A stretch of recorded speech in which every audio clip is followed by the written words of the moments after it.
চট্টগ্রাম ৮ তথা বোয়ালখালী আসনে বিএনপি মনোনীত প্রার্থী এরশাদুল্লাহর নির্বাচনী গণসংযোগে গুলিবর্ষণের ঘটনায় সরওয়ার হোসেন বাবলা নামে একজন নিহত হয়েছেন। ৫ নভেম্বর বুধবার সন্ধ্যা ৬:৩০টার দিকে এই ঘটনা ঘটে।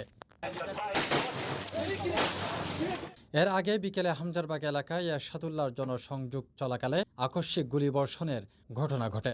এতে এরশাদুল্লাহ, সরওয়ার ও স্বেচ্ছাসেবক দলের নেতা শান্ত গুলিবিদ্ধ হন।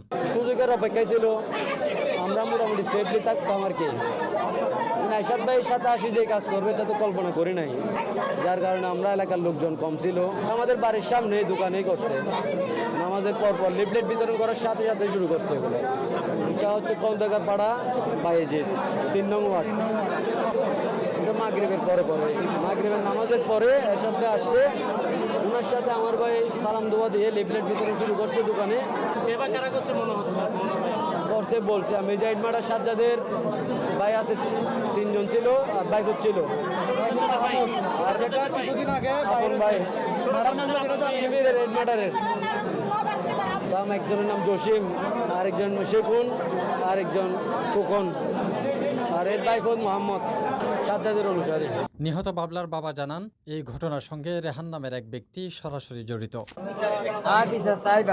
এইভাবে দেশ চলি না পারে, দেশের প্রশাসন করে এই পর্যন্ত 12-13 মানুষ মাইকি এই গ্রুপে রেহান গ্রুপ বলি না দিবে সাজ্জাদ কারাগর তোর হাম চলে আর সময় দিয়ে লাইন হয় সবসময় হয় বিচারে তো হার আছে। রেহান গ্রুপ কোন দল করে? রেহান গ্রুপে তো সন্ত্রাস বুলির নাতির দল। এদিকে পুলিশ জানিয়েছে ঘটনার তদন্ত চলছে এবং প্রাথমিকভাবে ব্যক্তিগত দ্বন্দ্ব থেকে এই হামলা হতে পারে বলে ধারণা করা হচ্ছে। তাফহিম আলমগীর, সিটিজি পোস্ট, চট্টগ্রাম।